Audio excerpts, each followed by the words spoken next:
एसार्टेड sentence को देखते हैं। पहले इसके रूल्स बताए जाएंगे, इसके बाद आपको एक्सरसाइज भी आपको इसको मिलवाया जाएगा। यदि किसी रिपोर्टेड स्पीच में, बुक में आप लोग ध्यान से समझिए, यदि किसी रिपोर्टेड स्पीच में विभिन्न प्रकार के वाक्य हों तो वाक्य के अनुसार ही इनडायरेक्ट स्पीच में बदलने के नियमों का प्रयोग करना चाहिए।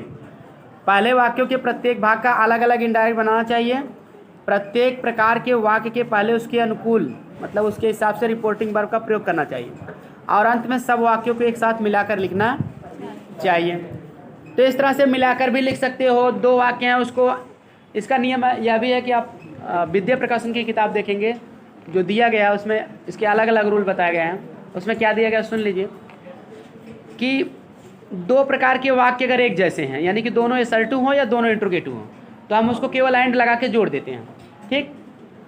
और दूसरा रूल बताया गया है कि दो प्रकार के वाक्य अगर एक जैसे ना हो, यानी कि पहला मान लीजिए असर्टिव है तो दूसरा इंट्रोगेटिव है, या तो इम्परेटिव है, कोई भी हो, तो उसमें हम एंड तो लगाएंगे ही, लेकिन दूसरे वाक्य को देखकर रिपोर्टिंग वर्ब लगा देंगे।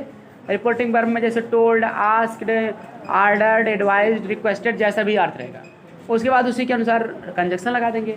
टू मांग रहा है टू लगा देंगे, नहीं दैट, इफ, या इधर जो भी लगा देंगे। ये रूल है। दो वाक्य से ज़्यादा लेकिन आप मत जोड़िए। जैसे 3 वाक्य 4 वाक्य दिए हैं तो 2 वाक्य तक आप तो जोड़ सकते हो, तीसरे वाक्य को आप क्या करिए, नए वाक्य से शुरू कर दीजिए। हाँ, नया वाक्य बनाएंगे तो उसमें सब्जेक्ट और वर्ब की जरूरत पड़ेगी, तो सब्जेक्ट और वर्ब जो शुरू में है वही सब्जेक्ट वर्ब आप वहाँ भी लिख दीजिए, ठीक। मतलब नाउन है तो नाउन को लिख दीजिए, उनके लिए प्रोनाउन भी लगा सकते हो, इतना छूट है। दो लोगों का नाम है, एक लोगों का लिख दीजिए, एक लोगों का प्रोनाउन। इस तरह से अर्थ के हिसाब से आपको करना है, लेकिन ये कोई ज़रूरी नहीं कि 2 वाक्य को जोड़िए उसके बाद ही नया वाक्य बनाइए। अगर पहला ही वाक्य आपका बड़ा है तो पहले वाक्य के बाद भी आप नया वाक्य बना सकते हैं, आप स्वतंत्र हो, ठीक। तो ये कुछ इन बातों को आपको ध्यान में रखना पड़ेगा। जैसे किताब में आपको जो हल किया गया, मैं इस एक्सरसाइज को समझा दे रहा हूँ। ये एक्सरसाइज इंपॉर्टेंट, अब देखिए 2013 में पूछी भी गई, भले किताब में दिया गया हल, इसलिए आप इसको समझ लीजिए किस तरह से वो हल किया, मैं इसको एक्सप्लेन कर दे रहा हूँ, ठीक है, यानी समझा दे रहा हूँ, ताकि आपको अपने आप समझने में दिक्कत ना हो। देखिए, डायरेक्ट पहले देख लीजिए, अर्थ सहित बता रहे हैं, फिर उसके बाद इनडायरेक्ट। डायरेक्ट स्पीच है, the teacher became angry with the student and said, अध्यापक स्टूडेंट के साथ क्रोधित हो गए और कहे। देखिए एक बात ये भी बता रही, यही एक्सरसाइज जो दिया यहाँ ना, एक्सरसाइज नंबर 10 में तीसरा वाक्य यही हल करने के लिए भी दिया गया है, ठीक ना। तो इसलिए आप यहाँ पढ़ लेंगे तो वहाँ इसी के आधार पे एकदम है, हल्का फुल्का चेंज है, आप उसको कर सकते हो। देखो इस कह रहे हैं कि अध्यापक जो है विद्यार्थी के साथ क्रोधित हो गए और कहे, क्या कहे, why have you again disturb the class in this way, तुम दोबारा इस ढंग से क्लास को क्यों डिस्टर्ब किए हो, मतलब बाधा पहुंचाया क्लास में। I have told you before, मैं तुम्हें पहले भी बता चुका हूँ, that when I am speaking, कि जब मैं स्पीकिंग माने बोल रहा हूँ, यू शुड बी साइलेंट, तब तुम्हें साइलेंट हो जाना चाहिए। लीव द रूम, कमरा छोड़ो, and do not return today, और आज वापस मत लौटना। तो इसमें देखिए क्या क्या वाक्य हैं, पहले समझ लीजिए ताकि आपको इनडायरेक्ट आपको क्लियरली समझ में आ जाए। पहला वाक्य इसमें व्हाई हैव यू वाला प्रश्नवाचक है, तो आप इसको आराम से आज के डिस्से बना दोगे जैसे हमेशा बनाते हो। दूसरा वाक्य आई हैव वाला आपका असर्टिव है, तो असर्टिव है तो उसको 3 शब्द से जोड़ोगे, पहला एंड रहेगा, दूसरा असर्टिव के मतलब अनुसार आपका टोल्ड या सेड लगा सकते हो, अगर ऑब्जेक्ट लिखोगे टोल्ड, नहीं तो सेड, तीसरा कंजक्शन दैट लगेगा। इतना समझ में आ गया। और उसके बाद अगर नहीं जोड़ोगे तो आप थोड़ा बड़ा वाक्य शुरुआत में सब्जेक्ट और वर्ब दोबारा लिख दीजिए, कोई जरूरी नहीं है जोड़ना, ठीक है। सब्जेक्ट और वर्ब शुरुआत से लिख लीजिए, टीचर और स्टूडेंट की बात है, उनके लिए ही भी लगा सकते हो, हिम भी लगा सकते हो, ठीक। उसके बाद जो है अगला वाक्य इसमें लीव द रूम है, तो ये असर्टिव से अलग है। अगर आप यहाँ जोड़े तो वहाँ नया वाक्य बना दीजिए, या यहाँ नया वाक्य बनाए तो वहाँ भी एंड से आप जोड़ सकते हो, आप स्वतंत्र हो। तो वहाँ आप क्या करोगे कि एंड पहला शब्द रहेगा, दूसरा लीव द रूम, कमरा छोड़ो और वापस मत आना, मतलब आदेश है तो ऑर्डर लगा देंगे, और टू लगा देंगे कंजक्शन ऑर्डर के साथ, ठीक। क्योंकि टू ही लगता है, जब लेट वाले वाक्य में आदेश रहता है तब दैट लगता है, ठीक। तो इन सभी बातों को आपको ध्यान रखना चाहिए, आप अपने हिसाब से बना सकते, कोई दिक्कत नहीं है। हाँ, ऑब्जेक्टिव दिया तो जैसा बनाया उसी में से आपको अर्थ के अनुसार आपको सही रहेगा सेलेक्ट करना है। तो ऑब्जेक्टिव भी आपको आगे बता दिया जाएगा और जो पीछे बताए भी गए। अब देखिए इसमें नोट दिया गया है, नोट में दिया उदाहरण में पहला वाक्य इंट्रोगेटिव, दूसरा असर्टिव, तीसरा इम्परेटिव है। ये आपकी जानकारी के लिए दिया। अब इसका उत्तर जो हल किया गया उसको हम समझ लेते हैं किस हिसाब से वो हल करके बनाया है। देखिए, the teacher Beckham angry with the student, ये तो सेम टू सेम वैसे ही लिख दिया जाए क्योंकि रिपोर्टिंग वर्ब का टेंस कभी बदलता नहीं है, तो बीकेम का बीकेम ही रहेगा। With the student and said, अब यहाँ सेड की जगह आस्क्ड कर दिया गया क्योंकि ये वाई से शुरू है। उसके बाद देखिए आस्क के बाद यहाँ ऑब्जेक्ट हिम लिख दिया गया है, जबकि यहाँ प्रश्न में नहीं है। क्यों लिख दिया गया है? कारण ये है कि वाई हैव यू, यू आया है रिपोर्टेड स्पीच में, तो अब यू को ऑब्जेक्ट के अनुसार ही बदलना पड़ता है। तो ऑब्जेक्ट नहीं रहता तो ऑब्जेक्ट हम मान लेते हैं, नहीं भी मानोगे तो भी आपको वहाँ लिखना ही पड़ेगा। हाँ, ऑब्जेक्ट तो थर्ड पर्सन हमेशा मानते हैं, लेकिन आप फर्स्ट भी मान सकते हो, कोई ज़रूरी नहीं थर्ड पर्सन मानो। या तो आप हमेशा थर्ड मान सकते हो, या तो जिसकी कमी हो उसको मानो, यानी कि यू रहेगा उधर। आप सब्जेक्ट देख लो, सब्जेक्ट अगर फर्स्ट पर्सन है तो थर्ड मान लो, अगर थर्ड है तो फर्स्ट भी मान सकते हो। गणित के रूल के अनुसार जिसकी कमी है वही हम मान लेते हैं, ठीक है ना। तो अगर यहाँ ही है तो मी भी मान सकते हो, आई है तो हिम भी मानोगे, तब मी नहीं मानोगे। या तो कमी के अनुसार मानो जिस पर्सन की, या तो हमेशा थर्ड मानो, सही दोनों रहता। देखिए, तो यहाँ मान लिए हिम मान लिए, कोई दिक्कत नहीं। वाई, हाँ आस्क्ड हिम वाई, अब यू का हिम के अनुसार ही कर दिए, हैव का हैड कर दिए। Again disturb the class, in this का इन दैट कर दिए, वे कर दिए। वाक्य थोड़ा लंबा हो गया क्योंकि रिपोर्टिंग स्पीच भी लंबी थी, इसलिए यहाँ नए वाक्य यहीं से बना दिए हैं, ठीक है। तो नए वाक्य यहाँ बना दिए हैं। अब फिर आगे ये क्या है कि I have told you before, मैं तुम्हें पहले बता चुका हूँ। तो कहने मतलब उसको कुछ रिमाइंड करा है, ध्यान दिला रहे हैं। रिमाइंड माने याद दिलाना। तो यहाँ इसलिए ही रिमाइंडेड हिम दैट कर दिए। अब वैसे तो यहाँ टोल्ड भी लगा देते तो गलत कोई नहीं काटता क्योंकि बता रहे हैं उसको, लेकिन होता क्या है कि इनडायरेक्ट एक ट्रांसफॉर्मेशन ही होता है। ट्रांसफॉर्मेशन मतलब जो अर्थ वही रहना चाहिए, ठीक है, सेंस वही रहना चाहिए, शब्द बदल सकते हो आप, कोई दिक्कत नहीं है। रिपोर्टिंग वर्ब को आप कुछ भी लिख सकते हो, टोल्ड भी लिख सकते हो, रिमाइंड लिख सकते हो, वार्नड लिख सकते हो, चेतावनी दे रहे हैं, कुछ भी लिख सकते हो। इसलिए यहाँ रिमाइंडेड कर दिए, ही रिमाइंडेड हिम। परीक्षा में आप इतना नहीं कर पा रहे तो टोल्ड हिम भी कर दोगे चलेगा, ठीक। ही रिमाइंडेड हिम दैट, उन्होंने उसे याद दिलाया, मतलब ही मतलब टीचर ने उसे याद दिलाया, क्योंकि एक बार टीचर स्टूडेंट लिखा गया तो आप प्रोनाउन यूज़ कर दिया गया उनके लिए, ठीक, मतलब टीचर, हिम माने स्टूडेंट। वह उन्हें उसे याद दिलाया, दैट मीन्स की he had told him before that, कि वह उन्हें उसे पहले ही बता चुके हैं। आई हैव टोल्ड यू का ही हैड टोल्ड हिम हो गया, बिफोर दैट दिस का दैट हो गया। हाँ, दैट यहाँ है भी तो वही से रहेगा। अब व्हेन का व्हेन ही रहेगा। अब देखिए इसमें थोड़ा सा चेंज करके बना दिए हैं। अब यहाँ व्हेन आई एम स्पीकिंग का व्हेन ही वाज स्पीकिंग होगा। तो ये तो लिखा ही गया व्हेन ही वाज स्पीकिंग, ही के बाद कोष्टक में टीचर भी लिख दिए हैं। जहाँ दो ही आ जाए तो कन्फ्यूजन हो कि कौन किसके लिए आएगा, तो कोष्टक में नाउन लिख देना अच्छा माना जाता है, इसलिए लिख दिए हैं। तो हिन ही वाज स्पीकिंग देखिए इधर लिखे हैं। और उसके बाद यू शुड बी साइलेंट, तो यू शुड बी साइलेंट का यू को बॉय के अनुसार ही हो जाएगा, स्टूडेंट कोष्टक में लिख दिए हैं क्योंकि दो ही आया है। शुड बी साइलेंट, एक बात ये भी जान लीजिए दैट के बाद व्हेन आई एम स्पीकिंग को थोड़ा बाद में लिख दिए हैं, यू शुड बी साइलेंट को पहले लिख दिए हैं। क्यों लिख दिए उसका भी कारण जान लीजिए। आप इसको बाद में लिखोगे गलत नहीं होगा। बात यह है कि जैसे व्हेन वाला पोर्शन पहले लिखेंगे तो कामा लगेगा, ठीक है, यू के पहले कामा लगेगा। अगर उस कामा को हटाना चाहो तो वो पहले लिख दो, कामा हट जाएगा, क्योंकि व्हेन बीच में भी आ जाता है, समझ गए कि नहीं। तो कुछ ग्रामेरियन हैं, व्याकरणाचार्य हैं, उनका मानना है कि हम इस कामा को भी अगर हटा ले जाएं तो और अच्छी इंग्लिश हो जाएगी हमारी, ठीक है ना। और एक बात ये भी मानते हो दैट कंजक्शन लगा ही है, व्हेन कंजक्शन भी दो कंजक्शन लगा देंगे, थोड़ा अच्छी इंग्लिश मानी कम जाती है, तो इस कंजक्शन को बाद में कर दें, डबल कंजक्शन भी नहीं साथ में होगा, एक कामा भी हट जाएगा और अच्छा माना जाएगा। क्योंकि जब हमारे पास ऑप्शन है व्हेन को बीच में कर सकते हैं तो उसको हम इधर से उधर कर दिए इनडायरेक्ट में, क्योंकि इनडायरेक्ट तो हमारे अनुसार अपने हिसाब से हम लिखेंगे या कहेंगे, चाहे बीच में करके लिखे चाहे शुरू में, इसलिए यहाँ चेंज कर दिए गए। बात समझ में आ गया। नहीं भी करेंगे चेंज तो आपका गलत नहीं काटा जाएगा, जानते रहिए कैसे बनाया, ठीक, अच्छी इंग्लिश के नाते कर दिए। तो मतलब इसलिए कहें that he should be silent when the teacher was when he was speaking, समझ में आ गया ना। लेकिन अगर आप सब कि दैट कामा करके when he was speaking he should be silent, ये भी गलत नहीं होगा, ठीक, गलत नहीं होगा। लेकिन कामा को और व्हेन को बीच में करने के लिए दो कंजक्शन की मतलब नियरनेस ना हो, नज़दीकी ना हो, इसलिए ऐसा किया। सही दोनों है। अब ये वाक्य आपका कंप्लीट हो गया। अब देखिए, अब यहाँ ये भी वाक्य बड़ा ही हो गया क्योंकि दैट और व्हेन से पहले ही जोड़ा गया, तो इसलिए यहाँ भी एंड लगा के हम तीसरे वाक्य को जोड़े नहीं। ठीक, जोड़ा नहीं गया। ठीक, नया वाक्य यहाँ हमेशा आप बना सकते हो फ्री हो, वो तो मतलब कि जोड़ कर आप कह सकते हो, एक रूल बता दिए गए आपको। ठीक है, क्योंकि ऐसा अन्य किताबों में आपको मिलता है, आप सीरीज वगैरह में क्वेश्चन हल किया हुआ देखेंगे, विद्या क्वेश्चन देखेंगे, तो इस नियम से जो मैं बताऊँगा आपको मिलता है, इसलिए बता दिया गया। ठीक, क्योंकि ज़्यादा बड़े वाक्य नहीं है तो इस तरह से जोड़ दिया जाता है। ठीक, अब एक्सरसाइज बताएंगे तो उसमें भी हम आपको जोड़ के बताएंगे। ठीक, तो ये बड़े वाक्य हैं तो जोड़ा नहीं गया। फिर यहाँ आप नया वाक्य किस किताब में आपको बता दिया गया है। क्या बताया गया देखिए, ही देयर फोर, इसमें कहें लीव द रूम, कमरा छोड़ो, तो इसमें आदेश दे रहे हैं।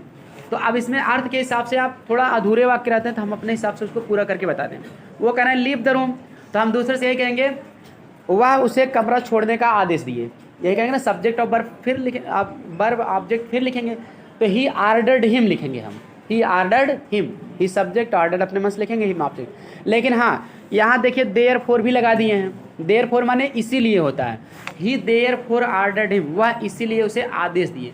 देयर फोर क्यों लगता, कोई परिणाम बताना होगा तो लगता है, मतलब पहले से ही उसको वह दोबारा ध्यान भी दिला दिए, तब भी वो गलती किया था, इसीलिए वह उसे क्या कर दिए, आदेश दे दिए। तो इसीलिए का अंग्रेजी देयर फोर हो जाता है। ठीक है ना, जैसे आप एप्लीकेशन लिखते हो तो लास्ट में लिखते हो I therefore request you, मतलब मैं सफरिंग फ्रॉम फीवर हूँ, मैं आ नहीं सकता school, I therefore request you, इसलिए मैं आपसे प्रार्थना। तो इसीलिए यहाँ भी इसीलिए का अंग्रेजी बात पर जोर देने के लिए देयर फोर लग जाता है। और एक ग्रामर का रूल है, देयर फोर का प्रयोग सब्जेक्ट के बाद लिखा जाता है, बात पर जोर देने के लिए। ठीक ना, समझ गए कि नहीं। एडवर्ब का काम करता है, I therefore request you, conjunction का काम नहीं करता है।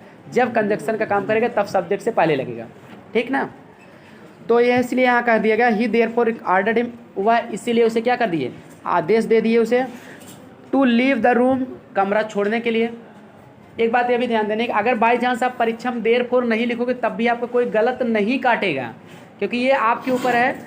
मतलब थोड़ा वाक्य में, मतलब कहने में थोड़ा अच्छा लगे, वाक्य की सुंदरता बढ़े, इसलिए कुछ वर्ड हैं जिनका यूज हम कर, देयर फोर हैं, जैसे ज़्यादा हैं तो अगेन का प्रयोग हम कर देते हैं, वह दोबारा बताएं तो दोबारा अगेन, फिर बताएं तब कहते हैं देन लगा दें, पहली बार देन लगते हैं, फिर वही देन बाद में फिर करके लिखते हैं तो अगेन कर देते हैं इसके बाद। और उसके बाद आइडेड कह देते हैं, आइडेड माने बात को जोड़ कर बोला, फर्दर सेड कह देते हैं और आगे बोला, एट दिस कह देते हैं, एट दिस माने इस पर उसने कहा, आफ्टर दिस इसके बाद वह कहा। ये सभी कुछ वर्ड हैं जिनका हम अर्थ के अनुसार, आवश्यकता अनुसार हम यूज कर लेते हैं, लेकिन नहीं करोगे तो गलत आपका नहीं माना जाएगा। ये इंग्लिश की सुंदरता, वाक्यों की सुंदरता बढ़ाने के लिए ऐसा किया जाता है, कि ये मतलब बताने का एक तरीका है, इस तरह से बात आगे बढ़ रही है। ठीक, तो चलिए आगे देखते हैं। तो he therefore ordered him to leave the room and do not का देखिए नॉट टू हो जाता है ना, तो इसमें नॉट है, and do not return today, ये जो आगे दिया गया है, and not return again that day कर दिए। अब यहाँ नॉट के साथ टू भी नहीं लगाया, क्यों, क्योंकि इसके पहले टू लगाया ना, ordered him to leave the room, उसे कमरा छोड़ने का आदेश दिया, and not return again that day, और उस दिन ना वापस आने का आदेश दिए। नॉट रिटर्न कर दिए, नॉट के साथ टू भी नहीं लगाए, क्योंकि इधर इन्फिनिटिव लिखा गया, वहाँ टू नहीं लगाए तब भी चल जाएगा। फिलहाल आप यहाँ लगाना चाहो तो टू लगा भी सकते हैं, and not to return again that day कर दोगे तब भी कोई दिक्कत नहीं है, क्योंकि डू नॉट को नॉट तुम बदलते हैं, इसलिए आप यहाँ नॉट के साथ टू लगा भी सकते हैं। जो नहीं लगाए उसका कार्ड ये है कि पीछे टू लगा है। ठीक है, तो ये इन्फिनिटिव, तो उसी हिसाब से यहाँ नॉट लगा दिया, तो यहाँ टू नहीं लगाए, अंडरस्टूड कर दिए, लेकिन आप लगा सकते हो, and not to return again that day better माना जाएगा। क्लियर, ये पहला आपका वाक्य एक्सप्लेन कर दिए, समझा दिए कैसे बनाया। अब चलिए दूसरा भी देख लेते हैं, छोटा सा ही वाक्य है, दूसरा कैसे बनाया उसको देख लेते हैं। दूसरा में जोड़ कर ही बनाया गया है, जो रूल बताया, क्योंकि छोटा छोटा वाक्य है इसलिए जोड़ दिया गया है, बड़ा रहता तो ना जोड़ के हम नया वाक्य बना देते हैं। चलिए देखते हैं दूसरा वाक्य क्या है, अर्थ सहित देखते हैं। The teacher said to her, अध्यापक ने उससे कहा, why are you again late today, तुम आज दोबारा देर से क्यों हो। मतलब लड़के विद्यार्थी से ही पूछ रहे हैं, आज दोबारा, हर है लड़की का कोई छात्रा है, उससे पूछ रहे आज दोबारा क्यों लेट हो। आई हैव टाट द लेसन, मैं पाठ को पढ़ा चुका हूँ, सिट साइलेंटली, शांतिपूर्वक बैठ जाओ, मैं पाठ पढ़ा चुका हूँ, ठीक है आ ही गए हो तो शांति से बैठ जाओ। तो देखिए इसमें भी तीन वाक्य हैं, तो इसको बनाया कैसे गया उसको ध्यान से देखिए। तो द टीचर पहला है why are you again late today interrogative है, तो इसलिए द टीचर के बाद आस्क्ड कर दिया, asked her, said to asked her. Why, फिर यू को हर के अनुसार सी, आर का वाज कर दिया गया, सी के साथ वाज ही लगता है इसलिए वाज कर दिया गया पास्ट में, क्योंकि आर को वाज या वर में बदलेंगे तो वाज हो जाएगा। She was again late, today का दैट डे कर दिए हैं। उसके बाद देखिए अगला वाक्य सर टू है तो 3 शब्दों से जोड़ दिए हैं, क्योंकि छोटा ही है तो नया नहीं बनाएंगे, जोड़ दिए। एंड टोल्ड हर, ठीक है, एंड टोल्ड हर, एंड 3 शब्दों से जोड़ते हैं, बताएं। आप नहीं जोड़ोगे नया भी बना दोगे तो गलत नहीं होगा, ये आपके ऊपर है, कहने में आपको कैसे अच्छा लग रहा है। जोड़ना चाहो तो जोड़ सकते हो, तरीका दोनों है, बता दिए गए। छोटे हैं तो हम अक्सर जोड़ देते हैं, लेकिन नहीं जोड़ोगे गलत नहीं होगा। 3 शब्दों से जोड़ना चाहिए, पहला शब्द एंड हमेशा रहेगा, दूसरा और रिपोर्टिंग वर्ब और कंजक्शन अगले वाक्य के अनुसार रखें। अगला वाक्य सर टू है, ऑब्जेक्ट पता ही है इसलिए टोल्ड हर कर दिए, ठीक है, ऑब्जेक्ट ना लिखना होता तो सेड दैट कर देते, एंड टोल्ड हर दैट कर दिए, दैट कंजक्शन। उसके बाद आई का जो है टीचर के अनुसार ही हो गया, सब्जेक्ट के अनुसार बदल जाएगा, हैव का हैड हो गया, टाट का टाट ही रहेगा, थर्ड फॉर्म द लेसन। अब 2 वाक्य जोड़ दिए ना, तो तीसरा वाक्य जोड़ना अच्छा नहीं माना जाता, भद्दी इंग्लिश मानी जाती है, बार बार जोड़ कर ही कहोगे अच्छा नहीं लगेगा, तीसरा वाक्य नया बना देते हैं। तो नया वाक्य बनाना, यहाँ केवल सिट साइलेंटली है तीसरा वाक्य, शांतिपूर्वक बैठ जाओ। तो शांतिपूर्वक बैठ जाओ, अगर अध्यापक किसी छात्रा से कह रहे हैं कि लेट आई हो, मतलब तब वो कह रहे हैं शांतिपूर्वक बैठ जाओ, तो आदेश ही दे रहे हैं ना, तो he ordered her to sit silently कर देंगे। अब नया वाक्य बनाओगे तो सब्जेक्ट और रिपोर्टिंग वर्ब और ऑब्जेक्ट लिखना पड़ेगा ना, तो ही लिख दिए सब्जेक्ट, टीचर की कोई एक बार लिख चुके हो, ही लिख दो इनके लिए, प्रोनाउन क्योंकि नाउन के बदले प्रोनाउन लिखते हैं दूसरी बार, ऑर्डर्ड आदेश के लिए लिख दिए, हर ऑब्जेक्ट पता लिख दिए, उसके बाद कंजक्शन टू लगा देंगे, टू सिट साइलेंटली। तो इस तरह से ये वाक्य भी आपका कन्फर्म हो गया। तो आई होप समझ में आ गया होगा। अब आप लोग आज एक्सरसाइज नंबर 10 कर लेना, कल आपको मिलवा दिया जाएगा। देखिए इसके बाद नोट भी बताया गया कुछ, इसको भी हम बता ही दे रहे हैं, एक बार फिलहाल बताए थे फिर से बता दे रहे हैं। नोट में ये बताया कभी कभी रिपोर्टेड स्पीच में curse it, great god, by god, for god sake, ये कुछ शब्द हैं एक्सक्लेमेटरी सेंटेंस से रिलेटेड। आदि कस्में आती हैं, मतलब ये शब्द कह के कोई कसम खाता है, ठीक है। यह का स्पष्ट करते हो ओथ में क्या भाव, ओथ माने कसम या सौगंध। इस तरह लिखते हैं जैसे कर्स इट को एक्सक्लेम्ड विथ एन ओथ में बदल देते हैं। हाँ, एन ओथ ना करना चाहो एक्सक्लेम्ड विथ सारो भी करते हैं, क्योंकि ये भी सारो दुख भी इसमें प्रकट होता है। क्योंकि आप इसको आप एक ग्रामर की बुक में बता दे रहा हूँ, डिसेंट जनरल इंग्लिश कक्षा 12 की है, उसमें ये बताया गया यही वाक्य same to same, curse it वाला एक्सक्लेम्ड विथ सारो में, तो इसलिए सारो या ओथ दोनों कर सकते हो, ठीक। वह कसम खाकर कहा या वह दुख के साथ कहा, इसका अर्थ होता है, कहीं भी कर्स इट आ जाएगा, ठीक। रिग्रेट, तो रिग्रेट तो नहीं करते हैं, रिग्रेट हम तब करते हैं गुड हेवेंस के साथ करते हैं, रिग्रेट या सरप्राइज में बदलते हैं। ग्रीफ, हाँ ग्रीफ बिल्कुल कर सकते हो, सारो ग्रीफ तो एक ही है, सारो माने दुख, ग्रीफ माने दुख, ग्रीफ कर सकते हो। आगे अब देखिए कर सीट को एक्सक्लेम विथ एन ओथ या सारो या ग्रीफ कर सकते हो बिल्कुल। ग्रेट गार्ड के लिए full of disgust mixed with wonder कहोगे, कहीं भी ग्रेट गार्ड आ जाएगा उसको हटाने के लिए full of disgust mixed with wonder, ठीक है, आश्चर्य के साथ घृणा के से भरे हुए, इसका अर्थ होता है। बाई गार्ड के लिए स्वर बाई गार्ड कहते हैं, बाई गार्ड मतलब बाई गार्ड मतलब तो भगवान कसम, इसलिए कहते हैं भगवान कसम मैं झूठ नहीं बोल रहा, तो उसकी अंग्रेजी बाई गार्ड होता है, तो उसको हम इनडायरेक्ट बनाते हैं स्वर बाई गार्ड। SWORE, स्वर कहाँ से आया, स्वीयर से आया, SWEAR, SWEAR स्वीयर माने कसम खाना, तो स्वर बाई गार्ड माने भगवान कसम खाकर कहा, इसका अर्थ हो जाता है। तो यहाँ 2 वाक्य दिए गए हैं, इसको आप समझ लीजिए। Great God I would rather be a pagan than such a Christian, ठीक है, तो मतलब इसका अर्थ होगा कि great God I would rather, भगवान कसम या महान ईश्वर, ठीक है, मैं वास्तव में पैगन माने होता प्रकृति पूजक, जो प्रकृति के पुजारी होते हैं, विलियम वर्ड्सवर्थ हैं अंग्रेजी में, हिंदी में सुमित्रा नंदन पंत हैं, ये प्रकृति पूजक हैं, वर्शिपर ऑफ नेचर हैं ये लोग, ठीक है। कह रहे हैं कि मैं वास्तव में प्रकृति पूजक होना चाहता हूँ, दैन सच अ क्रिश्चियन, इस प्रकार से ईसाई होने की अपेक्षा। क्राइड वर्ड्सवर्थ ने क्राइड माने चिल्ला कर कहे। अब यहाँ देखिए बनाया कैसे गया है, full of disgust mixed with wonder, ये कर्स ये ग्रेट गार्ड के लिए आया है जो बताया गया।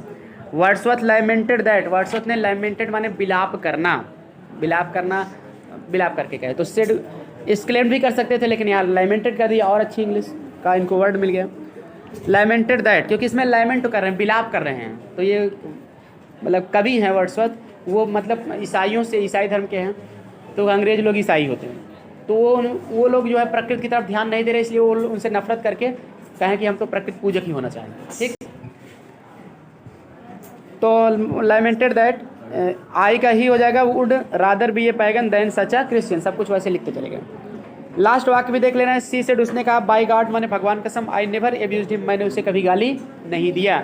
तो इसका इनडायरेक्ट होगा सी स्वोर बाय गॉड, वह भगवान कसम खाकर कही, दैट मीन्स की सी हैड नेवर एब्यूज्ड हिम, कि वह उसे कभी गाली नहीं दी थी।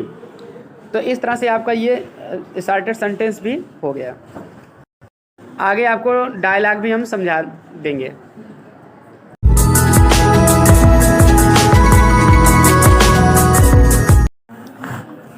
देखिए एक्सरसाइज नंबर 10 का पहला वाक्य है, he said I have lost my pen, उसने कहा मैं अपनी कलम खो चुका हूँ। तो सिंपल है, बहुत सरल वाक्य है। देखिए ही सेड का आप कर दिए सेड ही रहेगा, क्योंकि इसमें सब मिला के दिया है, कोई किसी भी प्रकार के said to, interrogate to, opted to, exclamatory सब मिला के दिया है। तो आपको ये पहचानना किस तरह का वाक्य है, उस हिसाब से आपको रूल लगा देना है। तो ये सेड टू है, तो इसलिए सेड के बाद ऑब्जेक्ट भी नहीं, तो सेड का सेड ही रहने दीजिए, आप दैट लगा दीजिए। आई का ही कर देंगे सब्जेक्ट के अनुसार। हैव का क्या कर देंगे पास्ट टेंस में, हैड। लॉस्ट कर देंगे, माई का कर देंगे हिज, तो हो जाएगा he said that he had lost his pen. दूसरा,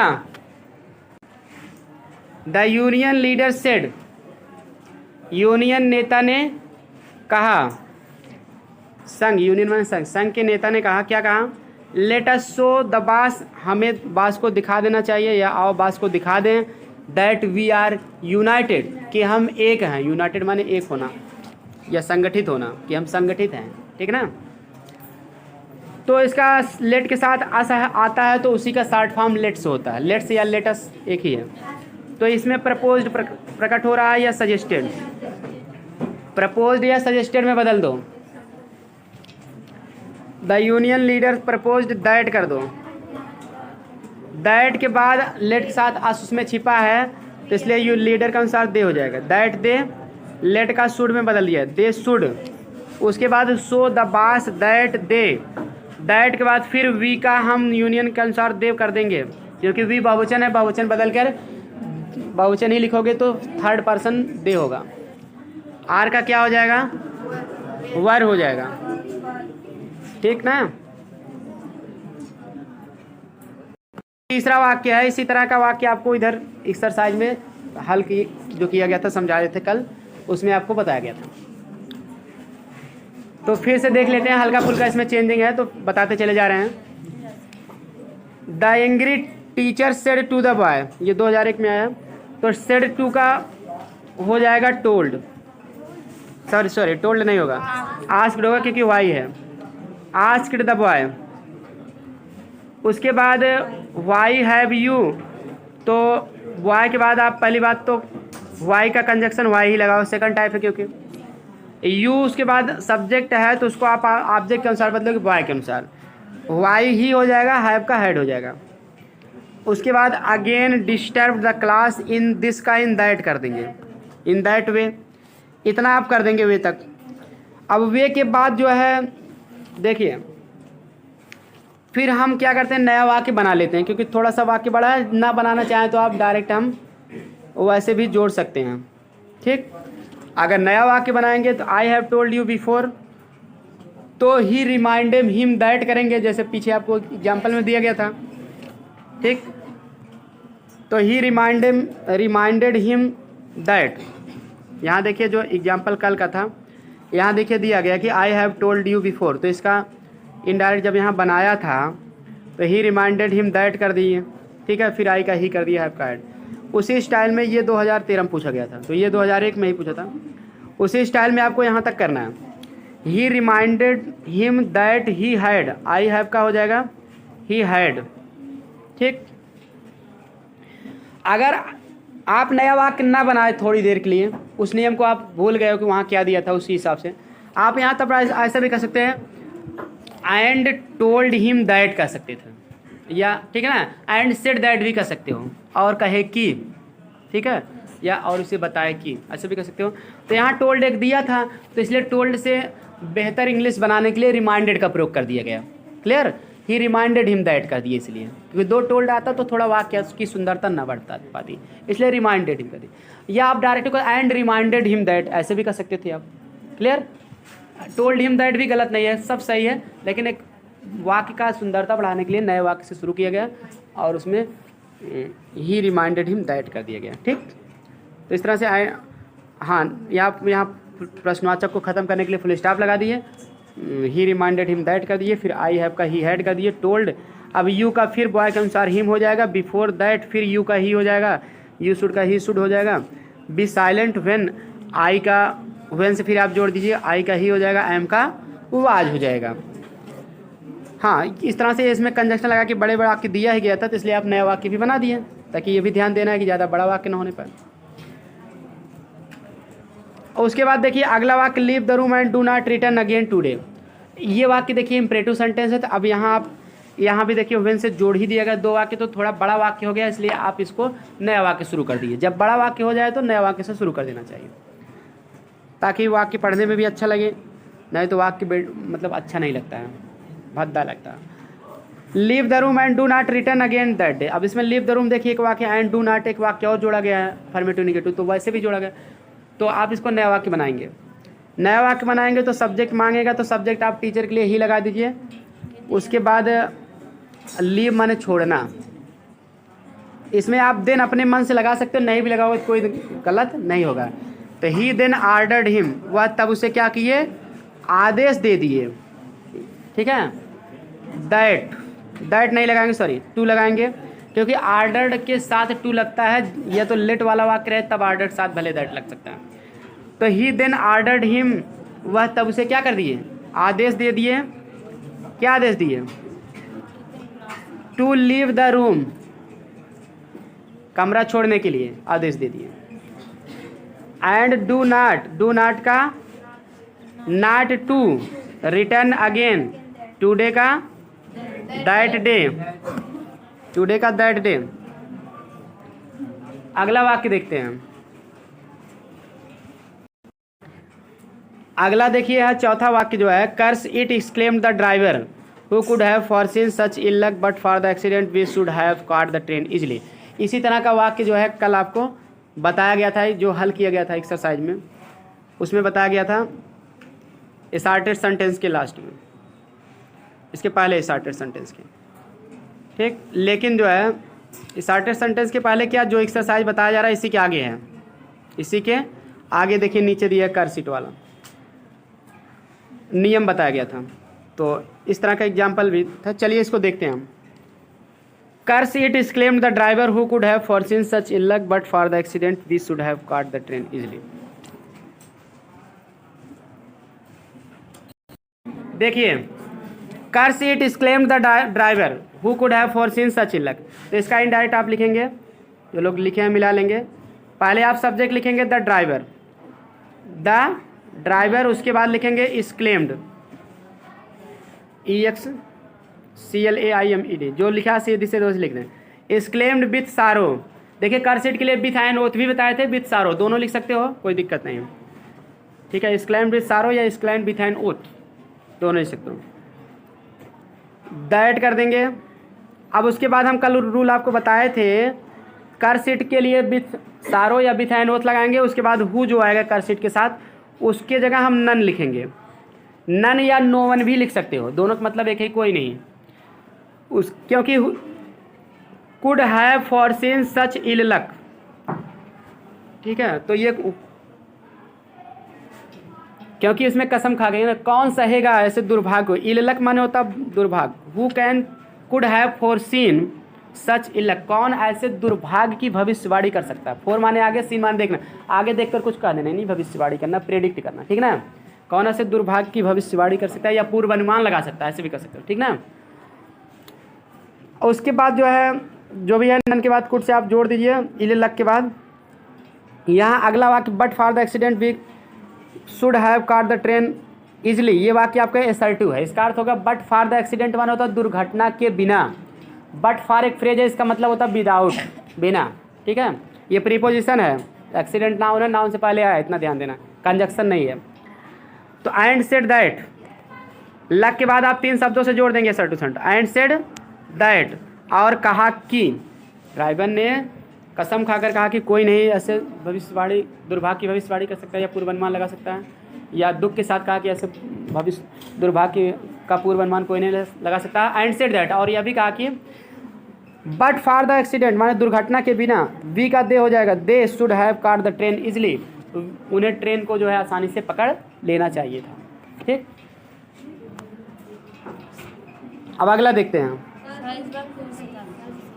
फिर से सुन लीजिए, नहीं लिख पाया हो तो। The driver is claimed with सारो या विथ एन ओथ, दोनों चलेगा, क्योंकि कार सीट के लिए विथ एन ओथ या विथ सारो दोनों लिखा जा सकता है। उसके बाद नन का प्रयोग करेंगे, नन, हु की जगह नन करेंगे, नन से जोड़ेंगे, और बाकी कुड से लेकर लक तक लिखेंगे। लक के बाद एंड सेड दैट 3 शब्दों से जोड़ देंगे, और कहा कि, ठीक है।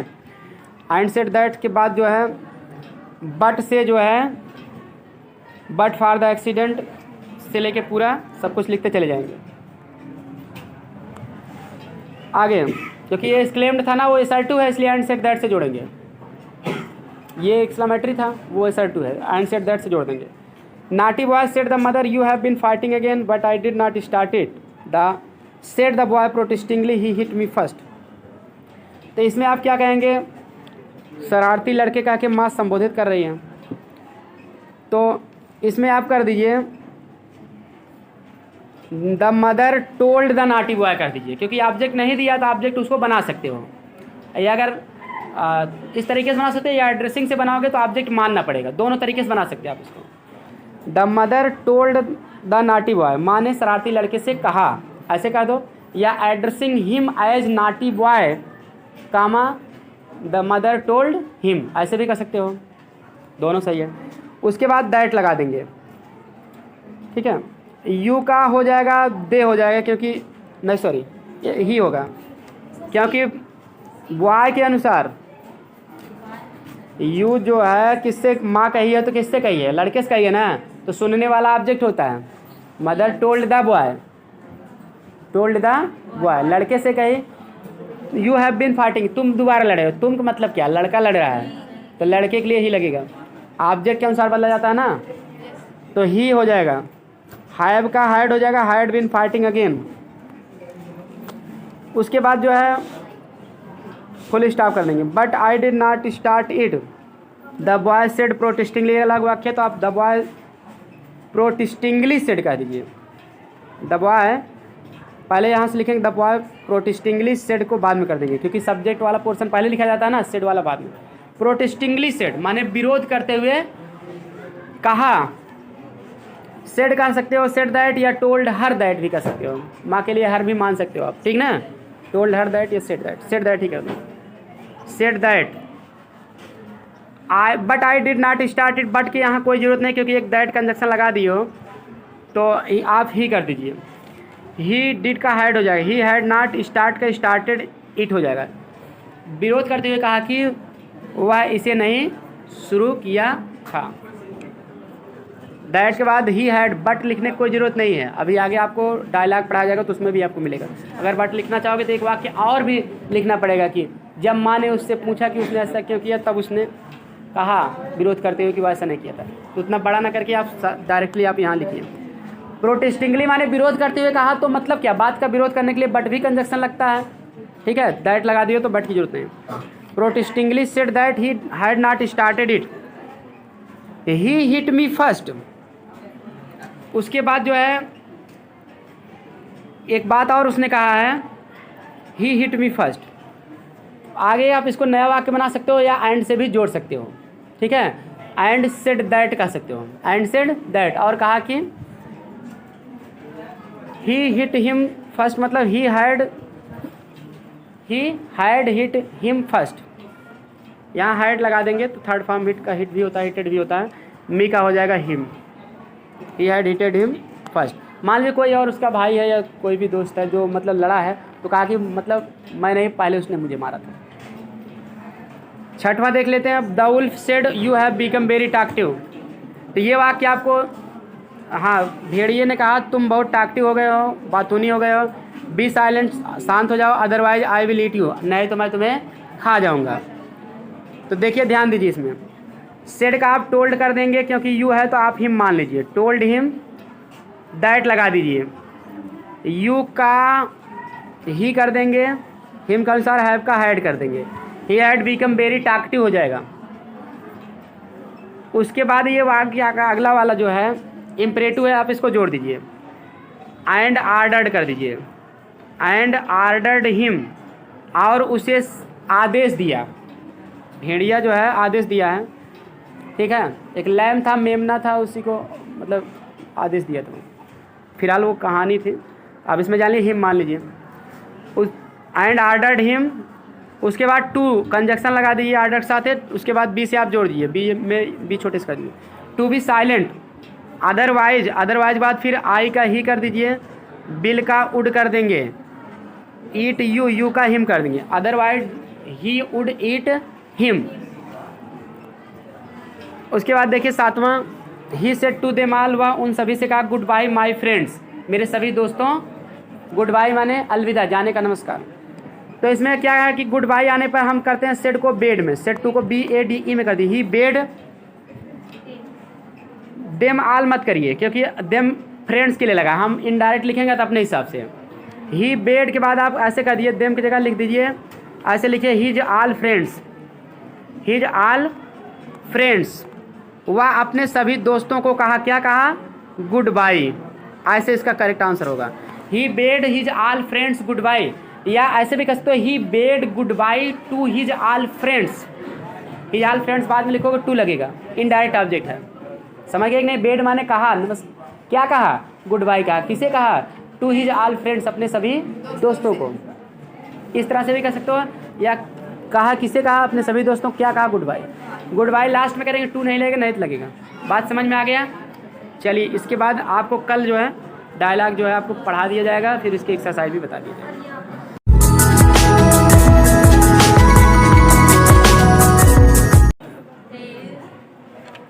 डायलॉग जो है ये मिक्स्ड सेंटेंस के बाद आपकी बुक में जो दिया गया है, इसके बारे में पहले थोड़ा सा जान लीजिए। डाई माने होता है टू, दो, और ट्राई माने तीन होता है, मोनो माने एक होता है। तो डाई मीन्स दो, लाग मीन्स होता है टू टाक और स्पीक, बोलना या बात करना, स्पीच या टाक या, ठीक है, उसको हम कहते हैं लाग। दो शब्दों से मिलकर बनाया, मतलब दो लोगों के बीच के वार्तालाप को ही डायलॉग कहते हैं। डायलॉग मीन्स होता है कन्वर्सेशन बिटवीन टू। डायलॉग हमेशा दो के बीच में होता है।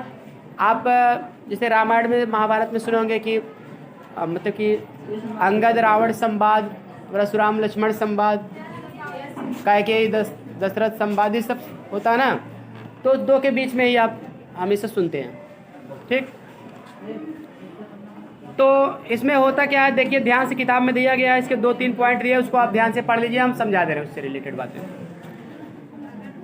डायलॉग डायरेक्ट स्पीच में होते हैं, परंतु फिर भी उनमें कभी कभी इन्वर्टेड कामाज नहीं दिए जाते हैं।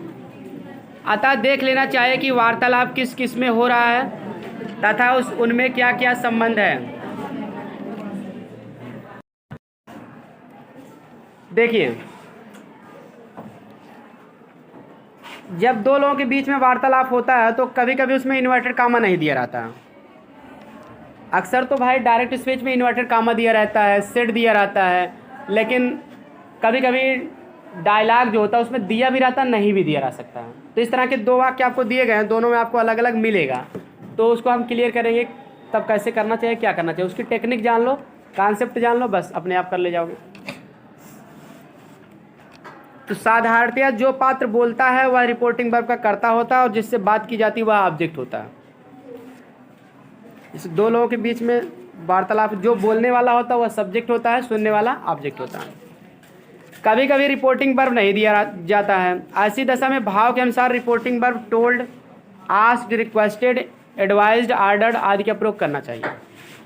रिपोर्टिंग वर्ब भी कभी कभी नहीं दिया जाता। रिपोर्टिंग वर्ब मतलब सेड नहीं दिया जाता तो हम अपने आप मान लेंगे सेड, सेड मान के हम उसको अर्थ के अनुसार आस्क्ड, अगर इंट्रोगेटिव है अगला वाक्य तो कर लेंगे, आदेश या सलाह तो एडवाइज्ड, ऑर्डर, जो भी मांगे हम उसको कर देते हैं और कंजक्शन भी अगले वाक्य के अनुसार लगा देते हैं। तो तो वही चीज़ यहाँ बताया गया कि टोल्ड, रिक्वेस्टेड, एडवाइज्ड, ऑर्डर, इन सभी का प्रयोग कर देते हैं। तीसरा है जब रिपोर्टिंग वर्ब ना दिया गया हो तो उसे पास्ट में ही बनाना चाहिए। रिपोर्टिंग वर्ब ना दिया हो तो हमेशा पास्ट टेंस मानना, पास्ट मतलब सेड मानो, ना कि सेज या बिल से, ऐसा कुछ नहीं मानना। अब चलिए हम आपको इससे रिलेटेड हल्का सा कुछ पॉइंट और बता दे रहे हैं। इसमें और क्या ध्यान देने वाली बात है, जैसे जो दूसरा वाक्य देख रहे हो ना, इसमें देखिए सेड नहीं दिया है, यहाँ कोलन दे दिया, दो बूंदी जो है उसको कोलन कहते हैं। कोलन मीन्स होता है अपूर्ण विराम। अपूर्ण विराम मतलब बात पूरा नहीं है, आगे कही गई है। कोलन नहीं देता तो हम कभी कभी दे देता है डैश दे देता है। डैश का मतलब भी वही होता है कि आगे बात कही गई है, पूरा नहीं हुआ, ठीक है। तो कोलन या डैश जो रहेगा उसी के जगह हम मान लेंगे कि सेड है, यही मान के आपको बना देना है। और उसमें देखिए दूसरे में क्या इन्वर्टर कामा वगैरह भी नहीं लगाया है, तो इस तरह से ये भी जो है डायलॉग है। अब इसमें सेट नहीं दिया तो कैसे जानो कौन सब्जेक्ट है कौन ऑब्जेक्ट, तो जो कहने वाला है उसी को सब्जेक्ट मानेंगे, सुनने वाले को ऑब्जेक्ट मानेंगे। चलिए अब देखते हैं एग्जाम्पल। और एक बात और ध्यान दे देंगे, जो वाक्य जैसे डायलॉग में दो लोग जो बात करते हैं तो हमेशा वो शॉर्टकट का प्रयोग करते हैं, मतलब अपनी बात को संक्षेप में कहते हैं। तो आप जब दूसरे से कहोगे तो इस बात को सोच के कहना है कि हम मान लीजिए दूसरे से बताएंगे तो कैसे कहेंगे। तो कैसे सोचोगे, पहले आप डायरेक्ट में ही सोच लो कि अगर अगला आदमी शॉर्टकट में कहा है तो उसको अगर पूरा वाक्य में कहता तो कैसे कहता। तो इस तरह से सोच के उसी को अपने हिसाब से आप इनडायरेक्ट बनाओगे, कभी गलत नहीं होगा।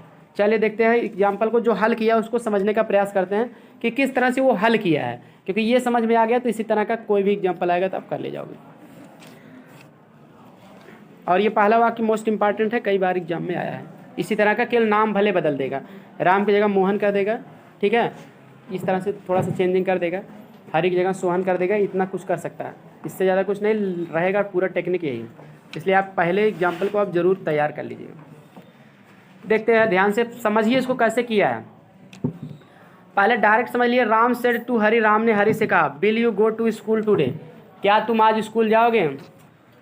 हरी सेड नो, हरी ने कहा नहीं। फिर राम ने कहा वाई, वाई माने क्यों। नो का मतलब नहीं, नहीं का मतलब अगर उसको पूरा रूप देता, नहीं का मतलब मैं नहीं जाऊँगा, मैं नहीं जाऊँगा, शार्ट में इतना भी कह सकता है, और मैं आज स्कूल नहीं जाऊँगा इतना भी कह सकता है। लेकिन आपको बहुत ज़्यादा डिटेल नहीं कहना है, कम से कम सब्जेक्ट और वर्ब तक ही कह देना है, तब भी आपका काम चल जाएगा। पूरा कहोगे तो भी गलत नहीं होगा। वाई माने क्यों, तो राम ने कहा क्यों, क्यों का मतलब क्या। अभी वो ऐसा भी पूछ सकता तुम आज क्यों नहीं जाओगे, ठीक, तो हम इनडायरेक्ट जब बनाएंगे कि वह उस दिन क्यों नहीं जाएगा, इस तरह से मतलब करेंगे। तो हरी ने कहा, हरी ने कहा मतलब हरी ने उत्तर दिया, कहने का मतलब उत्तर दिया, यस या नो के पहले जो सेड है उसको रिप्लाइड में बदला जाता है। इसलिए because my mother is ill, कहा कि क्योंकि मेरी माँ बीमार है। अब क्योंकि मेरी माँ बीमार है, ये तो शॉर्टकट में कहा है, तो बिकॉज से बीच से कह दिया। अगर इसको पूरे में कहता तो कैसे कहता है, मैं नहीं जाऊँगा क्योंकि मेरी माँ बीमार है, या मैं आज स्कूल नहीं जाऊँ क्योंकि मेरी माँ बीमार है, and I have to look after her, और मुझे उनकी देखभाल करना है। तो अब इसका इनडायरेक्ट कैसे बनेगा, ध्यान से सुनिए, जो बनाया गया कैसे बनाया है उसको समझिए। अब यहाँ देखिए पहले वाक्य है राम सेड टू हरी, तो बिल से शुरू है प्रश्नवाचक, तो इसलिए आस्क्ड कर दिया, राम आस्क्ड हरी। यहाँ will you go to school today, क्या तुम आज स्कूल जाओगे। तो राम जो है हरी से उसके स्कूल जाने की पसंद पूछ रहा है कि क्या आज स्कूल जाना पसंद करूँ, उसके ऊपर है ना। जब उत्तर हाँ या ना दोनों में आ सकता है तो वहाँ वेदर का प्रयोग करना चाहिए। वेदर का प्रयोग पसंद पूछने के लिए, हाँ या ना दोनों में आ सकता है, पसंद या विकल्प, तो उसकी पसंद पूछ रहा है, उसके पास दो विकल्प है, चाहे तो जाए या ना जाए, तो ठीक है, इस तरह से चॉइस पूछने के लिए वेदर का प्रयोग अच्छा माना जाता है। या किसी वाक्य में ओ आर शब्द आ जाए, जैसे will you go to school today or not, क्या तुम आज स्कूल जाओगे या नहीं, तो यहाँ भी वेदर ही लगेगा, ओ आर शब्द आ जाता है वहाँ लगेगा, नहीं तो आप अर्थ के अनुसार पसंद या विकल्प के लिए आप लगा दीजिए वेदर, यानी उत्तर हाँ ना में दोनों आदमी दे सकता है, ऐसा संभावना रहती है। वेदर का प्रयोग अच्छा माना जाता है, वहाँ इफ़ का प्रयोग नहीं करना चाहिए, इसलिए यहाँ वेदर लगा, ये भी आपको कन्फर्म हो गया। अब देखिए विल यू गो, यू को हरी के अनुसार करेंगे ही, और ही के साथ विल लगता है तो पास्ट टेंस बदलोगे वुड हो जाएगा, he would go to school, today का दैट डे हो गया। तो पहला वाक्य प्रश्नवाचक खत्म करके हम फुल स्टॉप लगा देते हैं, सर्टुम चेंज कर देते हैं, यहाँ तक क्लियर हो गया।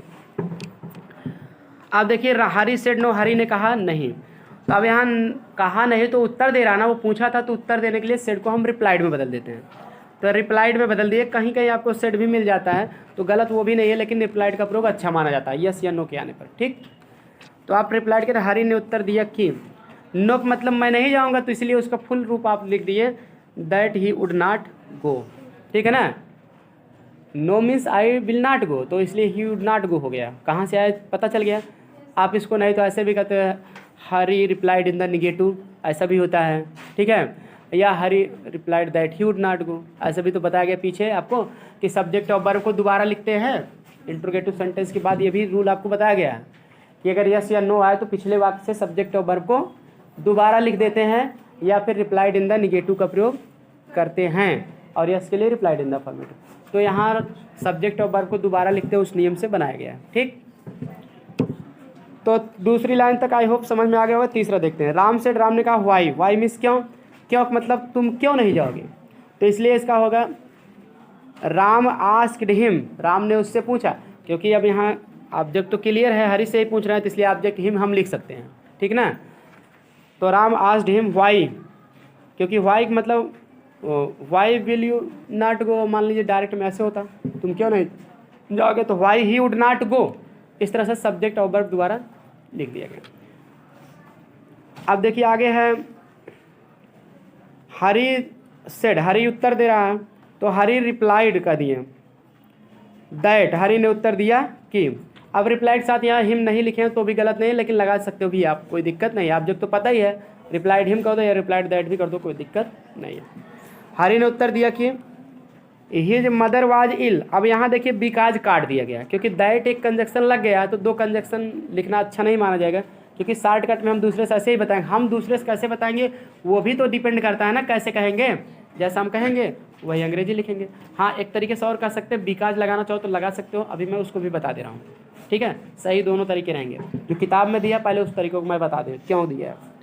हरी ने उत्तर दिया कि हिज मदर वाज इल, कि उसकी माँ क्या थी, बीमार थी। इसका वाज हो जाएगा एंड करके अगला वाक्य जोड़ेंगे, एंड आई का ही हैव का had, he had to look after her. हम दूसरे से यही कहेंगे हरी ने उत्तर दिया कि उसकी माँ बीमार थी और उससे उनकी क्या करना था, देखभाल करना था। तो बिकाज वहाँ कुछ नहीं आएगा जब हम दूसरे से, क्योंकि मेरी माँ बीमार है मुझे देखभाल करना है, तो कारण बता रहा बिकाज लगा दिए। हाँ लेकिन आप चाहो तो बिकाज का प्रयोग करके भी बना सकते हो। कैसे बना सकते हो, तब अगर बिकाज का प्रयोग करोगे तो पूरा वाक्य आपको फुल रूप देना पड़ेगा। जैसे वो हरी ने कहा क्योंकि मेरी माँ बीमार है, तो कैसे कह सकता था पूरा वाक्य, ऐसे कह सकता है मैं नहीं जाऊँगा, स्कूल जाने की बात पूछा जा रहा है ना, तो कहो मैं नहीं जाऊँगा क्योंकि मेरी माँ बीमार है। तो इसलिए आप कहोगे दैट के बाद अगर आप लिखना चाहो बिकाज को, तो बिकाज के पहले एक वाक्य भी लिखना पड़ेगा। बिकाज के बाद ही वुड नॉट गो, हरी ने कहा, उत्तर दिया कि वह नहीं जाएगा। केवल आप वर्ब तक ही लिख दो, सब्जेक्ट वर्ब तक ही चल जाएगा, टू स्कूल दैट डे लिखना कोई ज़रूरी नहीं है। Hari replied that he would not go, तब लिखोगे because his mother was ill. Hari ने उत्तर दिया कि वह नहीं जाएगा क्योंकि उसकी माँ बीमार है और उसे उनकी देखभाल करना। बात समझ में आ गया।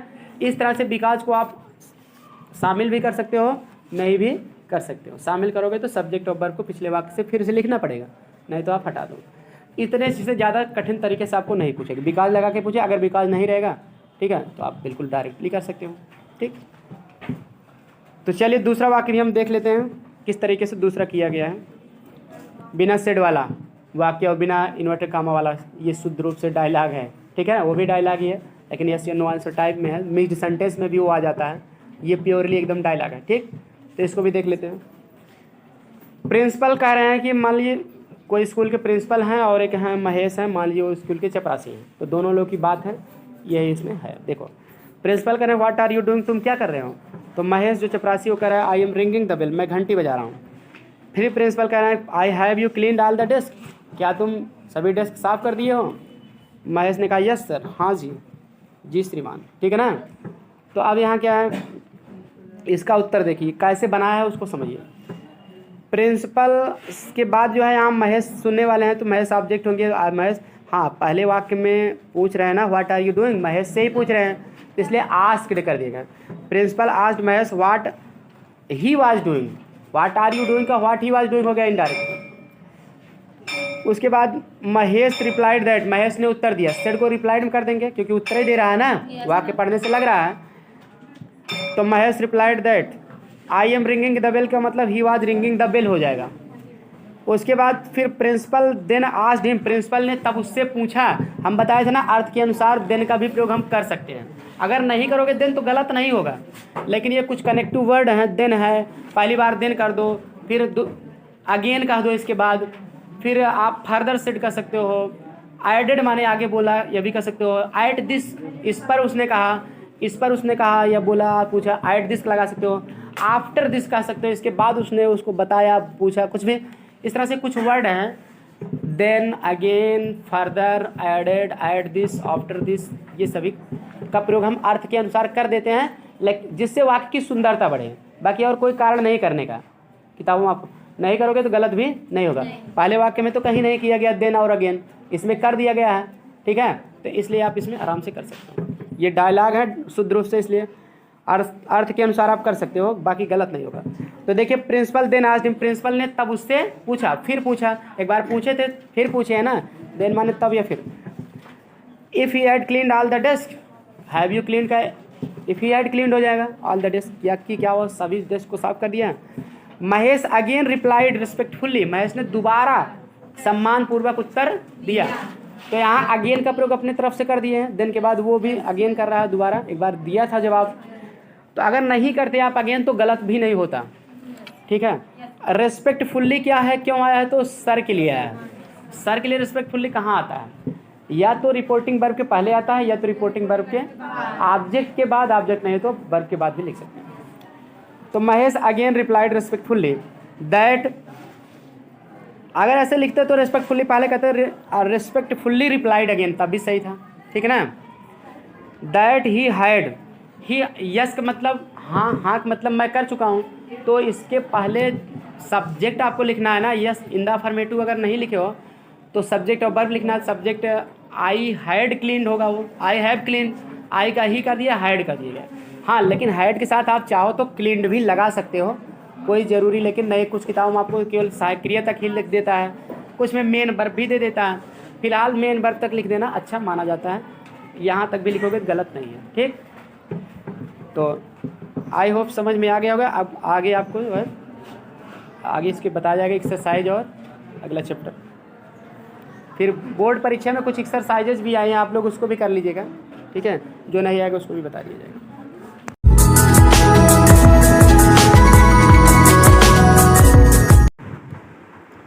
हेलो स्टूडेंट्स, आइए आज क्लास 12 इंटरमीडिएट की जो एक्सीलेंट ग्रामर की बुक है उससे एक्सरसाइज नंबर 11 हम हल करते हैं।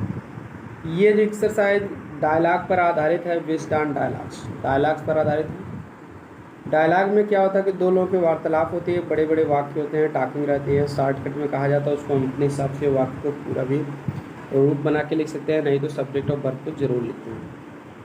इसके बारे में हम आपको पीछे पढ़ा चुके हैं, देखिए ये इसके पहले वाली वीडियो आप ज़रूर सर्च करके देख लीजिए अगर नहीं देखें। डायलॉग्स के रूल हैं, इसके एग्जाम्पल्स देखिए दिए गए, इसमें देखिए 2014 में पूछा गया। इस आधार पर आप इस उदाहरण को जरूर याद कर लीजिए क्योंकि इससे रिलेटेड आ सकता है।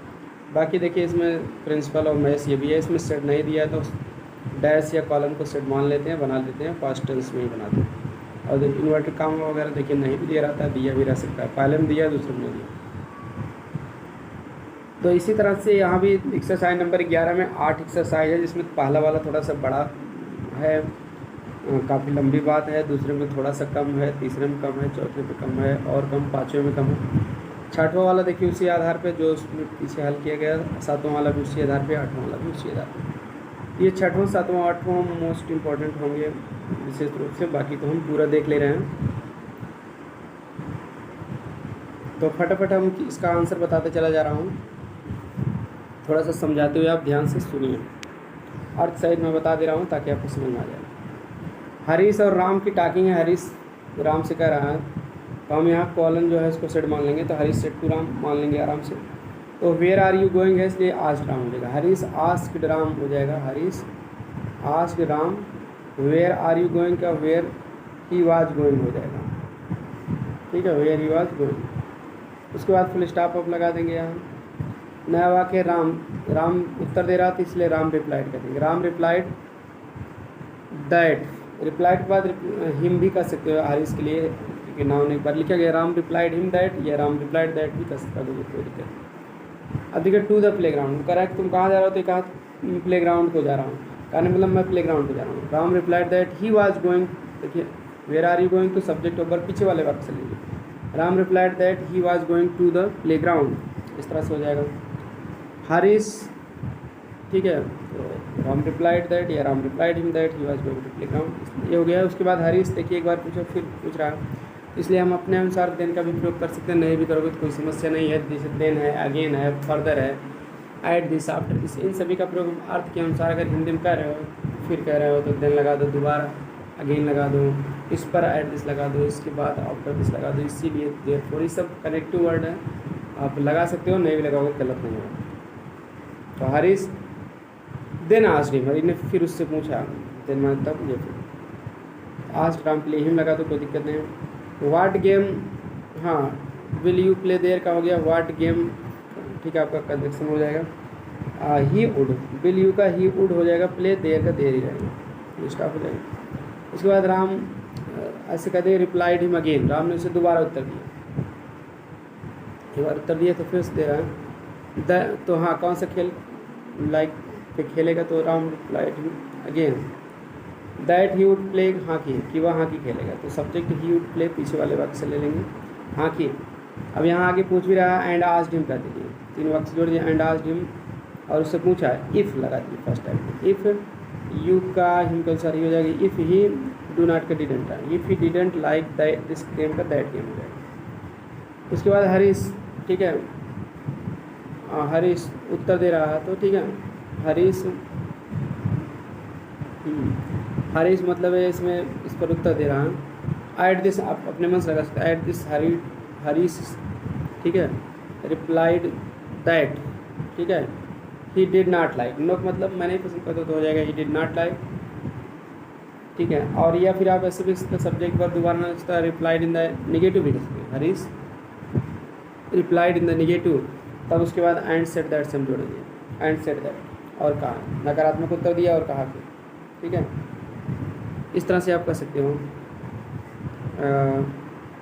I like football and said that he liked football, he liked football, इस तरह से सेड दैट भी कर सकते हो और टोल्ड हिम भी कर सकते हो, टोल्ड लगाओगे हिम लिखना पड़ेगा, सब सही है। राम, ठीक है, Ram all right we shall play football, तो इसके बाद जो है राम फिर कह रहा एक बार अगेन हम लगाए तो आफ्टर दिस करिए, आफ्टर दिस राम, ठीक है, राम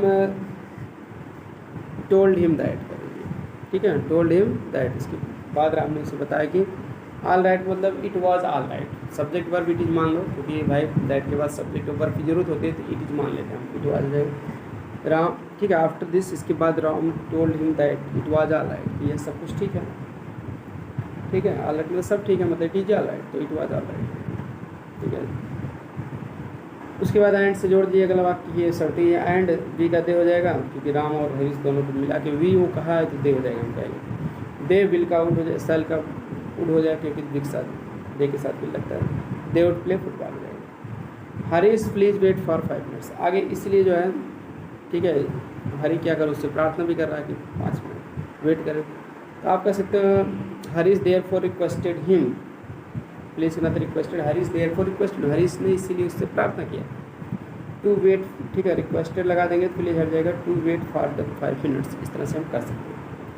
आपको कोई भाई होप समझ में आ गया होगा। हाँ देयर फॉर वगैरह ना करना चाहो, again eight this after this, ठीक है, देन ना करना चाहो तो भी गलत नहीं है, ये केवल वाक्य की सुंदरता बढ़ाने के लिए लगा दिए हैं, पीछे आपको बताया गया, नहीं तो नहीं भी लगाएंगे तो कोई दिक्कत नहीं। दूसरा देखते हैं, मिस्टर शर्मा हैं और अरुण हैं, दोनों की बात है, तो मिस्टर शर्मा अरुण से पूछ रहे हैं, पहले वाक्य देखिए व्हेन लगा है, तो मिस्टर शर्मा आस्क्ड अरुण हो जाएगा, व्हेन यू का अरुण कौन सा, ही डिड का हैड हो जाएगा, व्हेन ही हैड कम का गो होता है तो इसलिए गान हो जाएगा, ही हैड गान फ्राम कोलकाता, ठीक है, गान फ्राम कोलकाता, तो ये अरुण यहाँ जो लास्ट में है तो ऑब्जेक्ट बना ही दिए, दोबारा लिखेंगे। अगला अरुण अब क्या करें कि पूछ रहा था, अरुण उत्तर दिया, Arun replied him that, Arun ने उसे उत्तर दिया कि आई केम का ही हैड कम का he had gone, he had gone, तुम कलकत्ता से कब आए थे, ठीक है।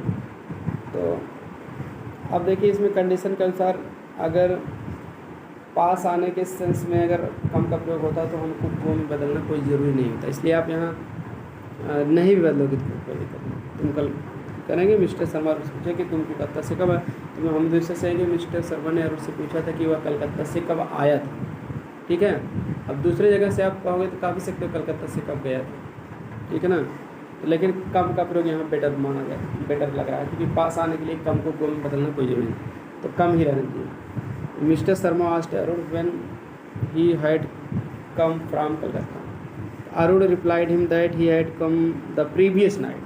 ठीक है, उसने उत्तर दिया, अरुण ने उत्तर दिया कि वह प्रीवियस नाइट आया था। तो यहाँ सर भी है तो इतना ध्यान देना। अरुण रिप्लाइड हिम रेस्पेक्टफुली लगा देंगे, रिप्लाइड हिम रेस्पेक्टफुली या respectfully replied him that he had come the previous night, last night का प्रीवियस नाइट का। ठीक है, मिस्टर शर्मा अरुण, तो फिर कह रहे हैं, फिर पूछ रहे हैं। ठीक है, मिस्टर शर्मा नहीं बता ही रहे हैं। देन टोल्ड अरुण ने फिर अरुण से को बताया that he was glad, I am glad का ही वॉज ग्लैड हो जाएगा, फिर यू का ही हो जाएगा, डेड नाट का हैड नाट हो जाएगा, स्टे का स्टेट हो जाएगा, देर का देर ही लॉन्ग, कुछ यही रहेगा। अगले वाक्य में प्रश्नवाचक है तो इसलिए एंड आस्क्ड हिम वही से हम कहते हैं। एंड आस्क्ड इफ़ का दिए, आस्क्ड हिम इफ़ कर सकते हैं। योर का हिज हो जाएगा, हिज ब्रदर, योर ब्रदर का हैज़ का हैड हो जाएगा, कम बैक का कम बैक ही रहने देंगे, कोई दिक्कत नहीं। तो क्या उसका भाई वापस आ गया है। अरुण कह रहा है कि नो सर, तो अरुण रिप्लाइड हिम रेस्पेक्टफुल्ली, ठीक है, that his brother has not. ठीक है, तो ही हैज़ नॉट मतलब वही, क्या उसका भाई आ गया तो हिज ब्रदर हैज़ नॉट, या ही हैज़ नॉट भी कर सकते कि हिज ब्रदर पीछे लिखा गया। ठीक है, नो सर मतलब नहीं।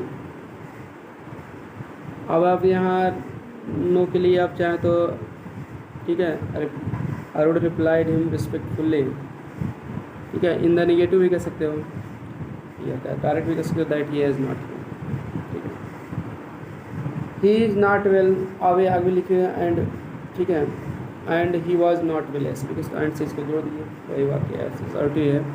ही was not well but I think का ही थॉट हो जाएगा, ही विल का वुड हो जाएगा, he would come in about a week, in about a week. इस तरह से हम देख रहे हैं कम को गो में बदलना नहीं जरूरी होता। जब कम कहीं पर आने के पास आने की बात की जाती है, वहीं पर अगला आदमी रहेगा, कहेगा तो बदला नहीं जाएगा, नहीं तो आप इसको बदल भी सकते हो कि दूसरे स्थान से करता हो, वहाँ कम को गो में आराम से कर सकते हो, दूरी पकड़ हो जाता है। इस तरह से आवश्यकता अनुसार इसको बदल भी कर सकते हो। नहीं, जनरल इसका सेंस यही है कि अगर पास आने के लिए आप कम का प्रयोग हुआ तो नहीं बदलना चाहिए, आवाजाही सामान्य आवाजाही बताने के लिए बदलना। आगे देखते हैं, तीसरा वाक्य है जैक फादर से वार्तालाप करें। जैक कह रहे हैं आस्क्ड फादर हो जाए, जैक आस्क्ड फादर, इफ़ हो जाएगा फर्स्ट टाइम के नाते, इफ़ आई का ही हो जाएगा can could, if he could go out and play. ठीक है, फादर को आप ऑब्जेक्ट बना ही दिए तो यहाँ से हट जाएगा। Have you finished your homework, तो फादर उस पर पूछ रहे हैं, तो फादर आस्क्ड हिम कर दीजिए, if he had finished his homework, home task हो जाएगा। जैक फिर उससे पूछ रहा है तो जैक देन, ठीक है, और यहाँ पूछ नहीं रहा, बता रहा, must no. Jack then told him or replied him कह सकते हो, ठीक है, रिप्लाइड हिम दैट, हाँ तो उत्तर दे रहा तो रिप्लाइड का प्रयोग अच्छा मान गया। Jack then replied him that, ठीक है, यहाँ फादर दिया ना तो रिप्लाइड हिम लगा दे तो फादर लिखने के लिए रिप्लाइड इज फादर दैट, ऐसे लिख सकते हो। नो मतलब ही हैड नॉट फिनिश्ड, ठीक है, replied father that he had not finished, but I का बट ही हो जाए, कैन का कुड हो जाए, but he could finish it afterwards.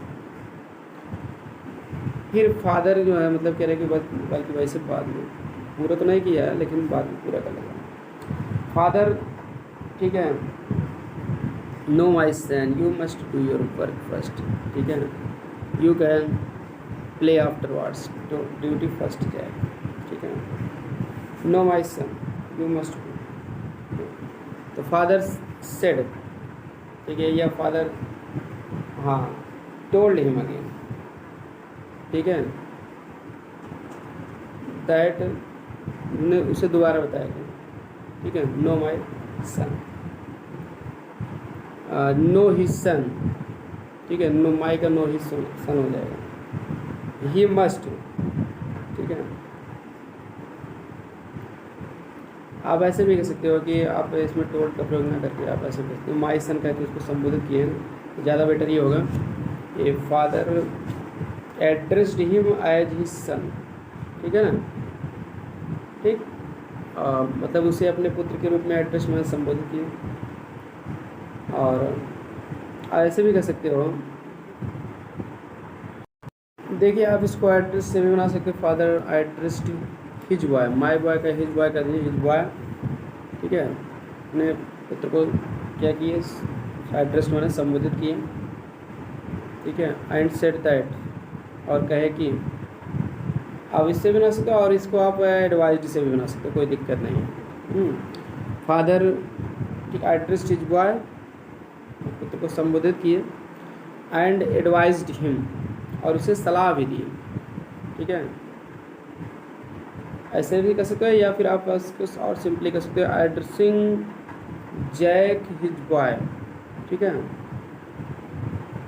Addressing Jack his as his boy, Jack को अपने पुत्र के रूप में संबोधित करते हुए, ठीक है। फादर, ठीक है, फादर एडवाइज्ड हिम, पिता ने उसे सलाह दिया, that advised him not to finish it afterwards, ठीक है, कि इसे बाद में वह न समाप्त करें, ठीक। और ये ऐसे भी कहते हैं, और थोड़े में कि शुड से भी बना सकते हो, एडवाइस के साथ टू लगाओगे तो शुड से भी बना सकते हो। फादर, ठीक है, addressed Jack as his boy, तो शुड से बनाओगे दैट लगेगा, एंड सेड दैट, ठीक है। और उसे सलाह और कहे कि he should not finish it afterwards, इसे बाद में नहीं पूरा करना चाहिए। कि यू मस्ट डू का हो जाएगा he must do his work first, पहले पूरा करना चाहिए। And he could play afterwards, और वह बाद में खेल सकता है, ड्यूटी फर्स्ट, ठीक है। और एंड टोल्ड हिम से अब नया वाक्य जोड़ दिए, and told him that he should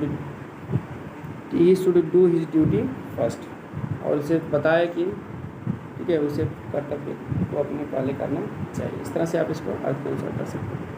कई तरीके हैं, चाहे जिस तरीके से कहो, दूसरे से बताओ कि भाई अंग्रेजी में।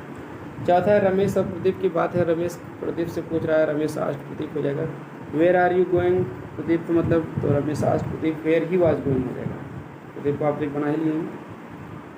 It is about 10, the classes will begin soon, तुम कहाँ जा रहे हो, ये तो प्रश्न पूछ लिया। अब इसको एंड अगला वाक्य एंड टोल्ड हिम कर दिए, एंड टोल्ड हिम दैट, और उसे बताया कि, या एंड सेड दैट भी कर सकते हो। इट इज़ अबाउट 10 मतलब इट वाज अबाउट 10, एंड से इसको जोड़ दीजिए, एंड द क्लासेस विल का आउट हो जाएगा वुड बिगिन सून। प्रदीप, अब यहाँ क्या अगले वाक्य में रिक्वेस्ट कर रहा है, तो इसलिए प्रदीप रिक्वेस्टेड हिम, ठीक है, या देन भी लगा सकते हो, देन रिक्वेस्टेड हिम, इसका रिक्वेस्ट हो जाए डू नॉट का नॉट टू डिस्टर्ब मी का हिम हो जाएगा।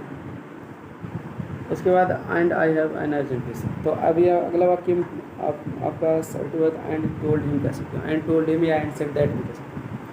And said that I have का ही हैज हो जाएगा an urgent piece of work at home, and I must go का मतलब हो जाएगा ही मस्ट गो, ये हो जाएगा। छठवां है हरी रमेश से करें कि हरी आस्ट रमेश हो जाएगा, तो वेयर यू का रमेश के अनुसार ही हो जाएगा, वेयर ही हैव का हैज हो जाएगा, where he has been so long हो जाएगा। उसके बाद अगला वाक्य अपने इसमें है, आप जोड़ दिए एंड सेड दैट या एंड टोल्ड हिम दैट दोनों कर सकते हैं। आई वाज का ही हैड बीन हो जाएगा एक्सपेक्टिंग यू का हिम अर्लियर। तो रमेश जो है आगे कह रहे हैं कि Ramesh my friend I am not to blame, तो रमेश उसे क्या कर रहा है कि हरी को फ्रेंड के रूप में समझ कर रहा है। Addressing him as his friend Ramesh told him that, ऐसे कह सकते हैं। उसे हर अपने दोस्त के रूप में समझ के रमेश ने उसे बताया कि he was I am not to blame, मतलब he was not to blame, ठीक है। तो एड्रेसिंग से इतना से आप बना सकते हो। बाई चांस एड्रेसिंग से हम ना बना पाओ, आप रमेश टोल्ड हिज फ्रेंड हरी भी कह सकते हो, ठीक है, अपने दोस्त हरी को बताया that he was not to blame, ये भी सही है। एंड एंड से अगला वाक्य जोड़ दिया, एंड PhD ट्रेनिंग टेक्स का टुक हो जाएगा, TOOK took, lot of hour का देर हो जाएगा time. Today was the parade day, ठीक है ना। तो आगे आपको एक और बात बता रहा हूँ, ठीक है। एंड से जोड़ दिया आप इसको भी, PhD training not to blame PhD training, and से जोड़े ना, एंड PhD ट्रेनिंग। आप यहाँ एंड से बार बार ना जोड़ के आप अच्छा वाक्य बनाने के लिए अपने वाक्य बना सकते हैं। Today was the parade day, तो वहाँ तब आप कह दीजिए ही फर्दर सेड दैट, वह आगे कहा कि फर्दर मिस आगे, या देन भी कह सकते, कोई दिक्कत नहीं है। ही फर्दर सेड दैट, टुडे का फिर दैट डे कर दीजिए, दैट डे गलत नहीं होगा, तो दैट कंजक्शन टुडे का दैट डे वाज का हैड बीन हो जाएगा, वाज का had been the parade day हो जाएगा। That is why I could not come earlier, तो यही कारण है कि वह कल नहीं आ सकते, ठीक है। हाँ एंड, ठीक है, and that was why, and से इसको जोड़ दिया, एंड दैट वाज वाई, और वही कारण है कि आई का ही कुड नॉट कम का गो अर्लियर का अर्लियर हो जाएगा। अगला छठवां वाक्य हरि राम से करा कि वो पीछे उदाहरण बताया गया, तो उसी का आधारित है, तो इसलिए डायरेक्ट हम से बता दें। हरि आस्ट राम हो जाएगा, वेदर लगा दीजिए क्योंकि पूछा जा रहा है do you wish to go to movie today, पसंदीदा विकल्प बताने के लिए वेदर का प्रयोग माना जाता है। If Hari asked Ram whether he wished to go to the movie today का that day. Ram replied him that he did not go, he did do you wish to go, he did not wish to go, ठीक है। आपने सोचा देखिए वह जाने की इच्छा नहीं करता, डिड नॉट मतलब मेरी जाने की इच्छा नहीं, आई, ठीक है, I do not wish to, जाने की इच्छा नहीं था, तो he did not wish to go हो जाएगा। Hari then asked him, Hari ने तब उससे पूछा why he did not wish to go, कि वह क्यों जाने की इच्छा नहीं करता। रवि तब हो जाएगा राम, तो रिप्लाइड हिम अगेन, राम ने उसे दोबारा उत्तर दिया, ठीक है। दैट लगा के चाहे जोड़िए, रिप्लाइड हिम अगेन, दैट के बाद आई का ही आपका had, that he had many more important jobs to do, चाहे ऐसे कर दो, या आपको बताए थे हम Ram replied him again that के बाद आप कर सकते हो, ठीक है। He did not wish to go, सब पिछले वाक्य से सब्जेक्ट रहा कि वह जाने की इच्छा नहीं करता, तब बिकॉज लगा सकते, because I have many more, I का ही हो जाएगा, हैव का had, he had many more important jobs to do. इस तरह से बिकॉज लिखोगे तो सब्जेक्ट पर पहले वाक्य से दोबारा लिखना पड़ेगा, न लिखना चाहो तो आप डायरेक्ट दैट लगा के आई का ही करके हैव का हैड करके बना सकते हो। सातवां भी इसी पर आधारित है, हरी सेड टू राम, तो इसको हम डायरेक्टली बता दे रहे हैं, हरी आस्क्ड राम हो जाएगा, वेदर लगाएंगे, फिर यू हैव का he had completed his homework. Ram said no, तो Ram replied that he had not completed, तो हरी सेड वाई, तो Hari then asked him why he had not completed, why मतलब क्यों, क्यों मतलब तुम क्यों नहीं पूरा किया, why had not completed. Ram replied, ठीक है, हिम अगेन, राम ने उसे दोबारा उत्तर दिया, दैट लगा के जोड़ दिए, दैट आई का he could not get time to complete, start में ऐसे कर सकते हो। यह Ram replied him again that he had not completed, पिछले वाक्य से लिखिए, तब बिकॉज लगा, because he could not get time to complete. इस तरह से सब्जेक्ट ऑफ वर्ब पिछले वाक्य से लिख के बिकॉज से जोड़ सकते हो। ये सब्जेक्ट ऑफ वर्ब पीछे से नहीं लिखना चाहते तो बिकॉज भी मत लिखो, दैट के बाद तुरंत सब्जेक्ट लगा दो, सही सब है, कोई दिक्कत नहीं। आठवां, विमला सेट्टू, सरला सेट्टू विमला, सरल ने विमला से कहा will you call on me in the morning, क्या तुम शाम के समय मुझे इससे मिलने, और विमला ने कहा, विमला सेड यस, हो जाएगा। सरला आस्क्ड विमला हो जाएगा, if she would call on him, ठीक है, या वेदर भी लगा सकते हो, whether she would call on me का हिम नहीं होगा, हर होगा, सरला का सर, कॉल ऑन हर, ठीक है, whether she would call on her in the evening. Vimla said yes मतलब Vimla replied in the affirmative कह दीजिए, या Vimla replied that he would call on, वह मिलने आएगा। इस तरह से आप इसका बना सकते हो। आई होप समझ में आ गया होगा, डायलॉग पर भी आधारित एक्सरसाइज आप, ठीक है, कुछ आपको हम डिटेल में बता दिए, आप जिस आपसे अच्छा लगे आप कर सकते हैं। यहाँ देखिए कुछ शार्ट एक्सरसाइज, आप इसको जरूर पढ़ लीजिएगा, वीडियो को पास करके, किताब है तो किताब से पढ़ लीजिएगा, कोई भी समस्या हो तो आप कमेंट कर इसको पूरा पढ़ लीजिएगा, क्योंकि साल भी गए उसके बाद एक्सरसाइज जब मिसलेनियस है सबका हम स्पेशल करवा दिए हैं, मिसलेनियस इसलिए नहीं करवाएंगे, समय मिलेगा तो बाद में करवा देंगे। अभी आप देखिए इसको एग्जामिनेशन पेपर भी आगे दिया गया है, अब कुछ पेपर में जैसे 12 में कौन कौन सी एक्सरसाइज आई हैं, 13 में, 14 में, इन सभी को हम जो है धीरे धीरे पूरा एक एक सेट हम हल कराएंगे, इसलिए आप चैनल से जुड़े रहें, पूरा आपकी तैयारी से चैनल से करवा दी जाएगी। जितना भी 2020 में तक हुआ था, 21 में नहीं हुआ था, 22 में हुआ था, उसको भी हम करवा देंगे पूरा।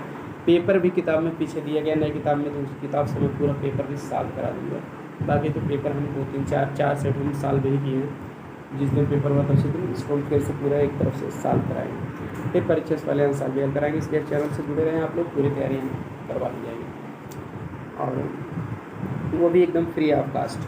ठीक, तो अब आगे जो है इसको हम हल कराएंगे, प्लस जो है सिंथेसिस की चैप्टर 20 क्लासेस पे हम शुरू करेंगे। रूल्स और एग्जाम्पल सहित पूरा पढ़ाएंगे, 100% समझ में आ जाएगा, कोई दिक्कत नहीं है।